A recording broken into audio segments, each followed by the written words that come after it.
Hey guys, I'm back one more time for this weekend of videos. I think I'll make one more little video just to wrap up what we've been doing, and then I'll probably see you next week. Okay? I got a lot more material, and we're gonna start mixing it and combining it, and you're gonna improve. Okay? So, top 300 patterns. We looked at this over a number of videos. I, and, but, because, so. Or subject and, but, because, so. It's a fluency builder. It's a thinking builder. But then we used high-level structures to substitute here and here and here and here. And please just mix all this stuff. The language is a machine, and you put the topic in the machine, and you have to produce and think about it and discuss, and you have to write. If you write, you should have a teacher fixing your writing, editing it, and then rewriting it. You know what I mean? Because writing takes a long time to be good at, even for native speakers. Okay, let's wrap this up. So I want to give you like a conclusion after all this stuff. This is kind of a 27C. It's kind of a conclusion collection. Okay? So, in conclusion, that's for writing. Not really for speaking. I mean, you could use it for speaking, maybe in a presentation, but you're not going to be sitting there in the pub having drinks with your friends and saying, the pizza is good, the salad is good, in conclusion, my lunch was good. That's weird, okay? But presentations are definitely writing. So many of my students in my college don't know how to write a conclusion and don't say in conclusion, something that you would think would be simple. They don't do it. It's important. And another thing is, don't put this in the middle of your essay, because then the person's going to stop reading. I got some essays recently, and students were using in conclusion in the second body paragraph or something, and that's ridiculous. You can say maybe to sum up. You could say that at an earlier point, but in conclusion is really only for the end of the essay, okay? But anyways, awesome pattern, really important. We have at the end of the day. This is an idiom. At the end of the day. At the end of the day, different people have different opinions, or at the end of the day, it's always important to look at the big picture. So what I recommend in writing is you start your conclusion paragraph with this, and then you can throw this in there somewhere as a kind of an embellishment of your conclusion, okay? So you write this in conclusion, blah, blah, blah, blah, blah, and then you can say this. What does it mean at the end of the day? Kind of means like finally, or looking at the big picture, right? It's a metaphor, an idiom, okay? Now we have this one. Only time will tell. We don't know. We don't know. Only time will tell us the answer. Only time will tell if the president is impeached. Only time will tell if the global economy improves. Only time will tell if the real estate bubble bursts. Okay? For yes, no. Only time will tell how Western cultures, come to terms with capitalism or whatever. How, or only time will tell what or which or whether or not. Whether or not is also if. Okay? So practice if and whether or not are probably the basic one, but you should also try other noun clauses, like only time will tell what happens, only time will tell which city I end up living in, only time will tell who becomes the president, only time will tell how long I end up staying here. Okay?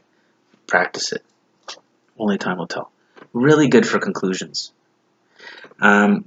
But if you say it's only a matter of time until, that's different.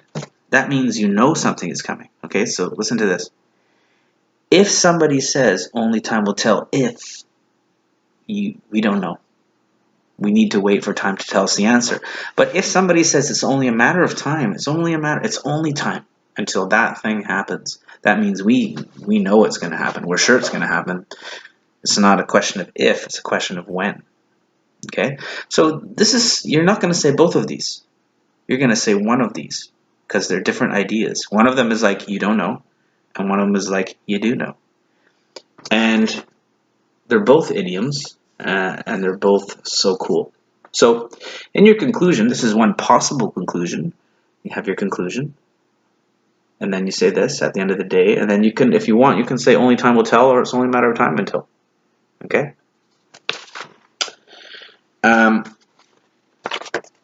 So you can think about future events. They will happen, or you're not sure. Okay? So should I say it's only a matter of time until the president is impeached? Or it's only a matter of time? It's only a matter of time until the president is impeached, or only time will tell if the president is impeached. depending on your certainty. Only time will tell if robots take all human jobs, or it's only a matter of time until robots take all human jobs. See? So think about that. Just depends how certain you are. Okay? And then finally, we have this one. The writing is on the wall. The writing is on the wall in terms of that question. What does that mean, the writing is on the wall? That means that the truth is clear. It's so clear that the truth is on the wall. The writing is on the wall. Everybody knows what's going to happen. So do you think that's more like only time will tell if, or do you think that's more like it's only a matter of time?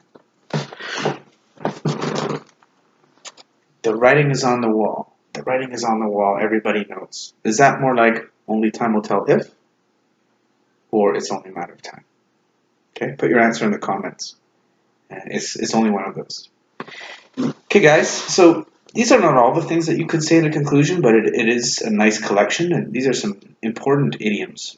In conclusion is really important, but don't use it in the middle of your essay. Use it at the end, okay? And develop your ability to write a conclusion. At the end of the day, you can put that like later, but actually we use it at the end of the day in common speaking also, so please catch that one. Watch TV and listen, and you're going to start to hear at the end of the day. And you will also, if you watch TV, catch only time will tell, and it's only a matter of time. And you will also catch the writings on the wall. So say it, write it, and especially catch it. This is real, common, sort of native English, and keep your ears open and keep your eyes open in newspapers, in videos, and on TV. You're going to start to see what I'm talking about, and then you can join the Native Speaker Club, okay?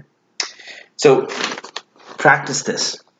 Say something, write something, and then make a little conclusion, and I challenge you.